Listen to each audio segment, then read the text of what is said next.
The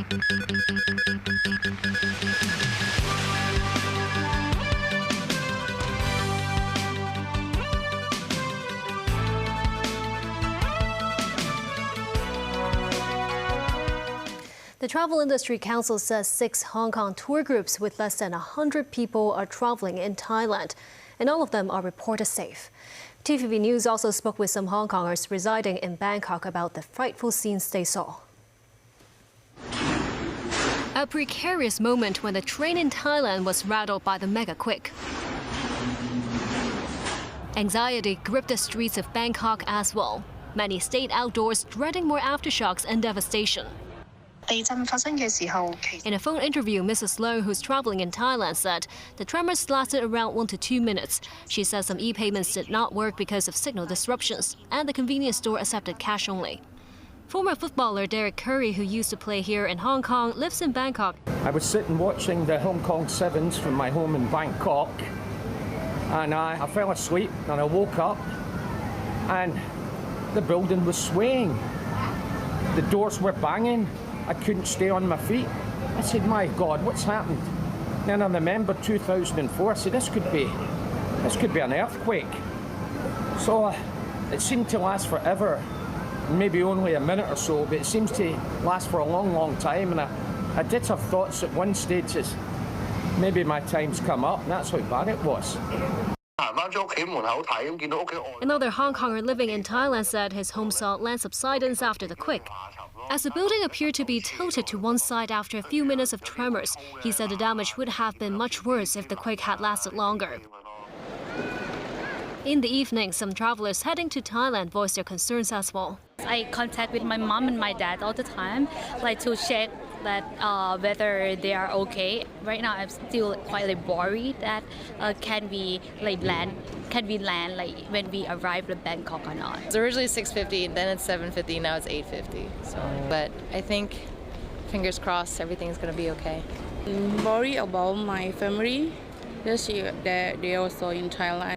Owing to the earthquake in Myanmar and Thailand, Cathay Pacific has diverted some Bangkok-bound flights, with several other flights facing possible delays. Sources say CK Hutchison will delay the signing of its Panama ports deal originally planned for April the 2nd, which is next week. A source close to the management of the conglomerate told TVB News that the decision was made with a reason that everyone should understand. The State Administration for Market Regulation responded to inquiries from Ta Kung Pao and Wen Wei Bao that they are conducting an antitrust review of CK Hutchison's port transactions in order to protect fair market competition and safeguard public interest. On March 4th, CK Hutchison announced his plan to sell 43 ports, including those at both ends of the Panama Canal, to a consortium led by the American investment firm BlackRock. Beijing's Hong Kong and Macau Affairs Office earlier reposted several articles that criticized the deal as being damaging to China's interest. The MTR announced today that train ticket prices will not go up this year. Samantha Lee has the story. The MTR revised its fare adjustment mechanism in 2023, taking into account the MTR's property development profits. Train ticket prices have been rising these 2 years, and this year is the first fare freeze since the modification of the mechanism. Based on the latest figure from the Census and Statistics Department, the year-on-year change in the transport nominal wage index for last year recorded a 3.1% increase, and the year-on-year change in the inflation rate for last year was 1.4%. After including the newly added property development profit, the adjustment rate ran down by 0.8%. As a result, the final adjustment rate came to 1.45%, which falls within the threshold of 1.5% that would trigger a fare rise. According to the mechanism, the unimplemented adjustment rate will be carried forward to next year. It seems reasonable to me, to be honest. It's priced at a level that people are able to access it, so I don't complain. Cheaper than London. Services are miles better. The trains are on time, whereas London, they're always late. The MTR's fare adjustment mechanism was introduced after the two railway organizations merged in 2007. But over the years, there has only been one fare reduction of 1.85% in 2021. Samantha Lee, TVB News. People began moving into the first batch of light public housing units located in Yuen Long today. Some tenants came to the light public housing units at Yau Park Road in Long to complete their check-in procedures. Secretary for Housing Winnie Ho handed over flat keys to a resident. A project consists of 10 three-story buildings without elevators. A total of 2,150 flats are provided, with rent ranging from $880 to $1,630 a month. Some tenants said as they had waited so long for a public housing unit, they were excited about moving into them from their subdivided flats, which were expensive, tiny, and dirty. President Xi Jinping met with top executives of some of the world's biggest companies in Beijing today. Danny Zhou has details. The meeting was held at the Great Hall of the People Friday morning. President Xi, along with senior Chinese officials, met with over 40 leaders from top multinationals.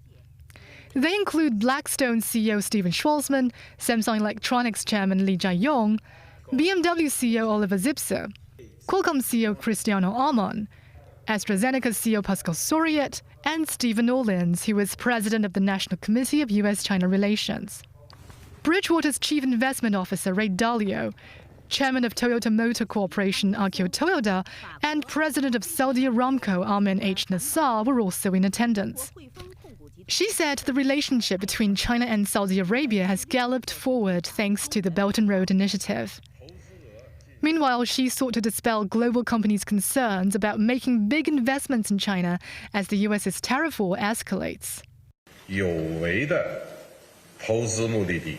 Xi told the business leaders that tensions in U.S.-China trade should be resolved via negotiations, as there's no way out under decoupling.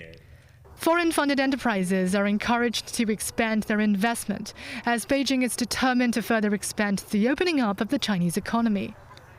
Echoing recent policy plans, Xi noted more focus will be paid on lowering the market access threshold, ensuring fair opportunities and strengthening communication with foreign business people.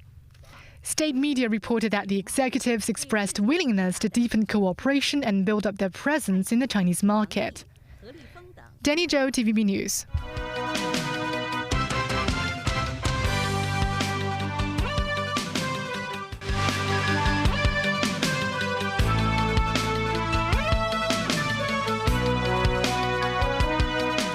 Welcome back.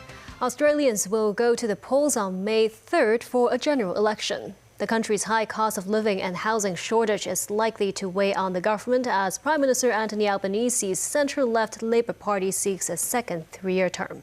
Tracy Furness has more. Prime Minister Anthony Albanese drove to Governor-General Sam Mostyn's official residence on Friday to trigger the election. Later in a news conference at Parliament House, he announced the date Australia will go to the polls. Born ready. My fellow Australians, this morning I visited the Governor-General and Her Excellency has accepted my advice that an election be held on Saturday, 3rd of May 2025. Serving you as Prime Minister is the greatest honour of my life. Opposition Liberal Party leader Peter Dutton later launched his Conservative Coalition's campaign by promising better economic management after 29,000 small businesses had failed across the country during 3 years with Labour in charge. Many expect Dutton's coalition to pick up seats in the House of Representatives. Well, this election is a choice about who can better manage our economy, and of course the question that Australians need to ask is, are you better off today, is our country better off today than 3 years ago? Cost of living pressures have increased across Australia since Albanese came to power, with 12 interest rate hikes since the last election. However, Australia's central bank reduced the benchmark cash rate by a quarter percentage point to 4.1% in February, a sign that the worst of the inflationary pressures had passed. I think the main concern is the cost of living with everyone else. Things seem to be increasing, except wages at this point in time. He'd probably be my preferred candidate. He, I think, has policies targeted towards young people, which is important for me. And what's been your impression of Peter Dutton? That he's trying to follow Trump and trying to, follow a path that probably doesn't suit a lot of Australians. Tracy Furness, TVB News. Art Basel opened to the public today. In addition to renowned artists, the event highlights the efforts of artists with special needs who are supported by a local NGO, as these artists showcase their work on the international stage. Sakura Ip has more. Fly me to space to explore the unknown. Like this astronaut, this is the dream of artist Rai. The Earth is made from pottery fragments, and these unique textures shape the land and ocean. Capture the smiles of friends and classmates during a gathering to preserve this special moment. Does seeing these blossoming flowers bring you calm and peace? Among all the artworks, this piece is special. This video clip is created by Leung Ka-him, who has mild intellectual disability and autism. He shares his experience of being misunderstood while observing the world around him. In this video, he introduced his special technique, 1-second dodge, which involves looking away for a moment to avoid the awkwardness of staring at strangers and to dispel negative thoughts. The video and 10 paintings are showcased in the cafe located on the 3rd floor of Art Basel. The NGO that supports these artists plans to establish an art academy to offer students extended art education and opportunities after graduating from special schools. We might be collaborating with some galleries so that, well, they can, their artwork can be displayed more widely. They can pick up some sort of income through the artwork. This might be our plan eventually, helping them as a way of supportive employment in the long run. But most important is, in fact, using art as a means for people to better understand their living. The exhibition took place in a coffee shop this year. When you come to get a coffee, you can also enjoy the free coffee printing service provided by the trainee of the NGO. It is also the opportunity for them to get more social experience. Sakura, TVB News. To the weather, Saturday is set to be rather cool and windy with a few rain patches. The mercury will be about 16 to 20 degrees Celsius and a couple of degrees lower in the New Territories. The temperatures will hover around the upper teens around the following few days before a warm-up in the middle and latter parts of next week. TVB Pearl's live broadcast of the Hong Kong Sevens will continue tomorrow. The news at 7:30 tomorrow will be delayed until around 8:35 p.m. Stay tuned and thank you for watching.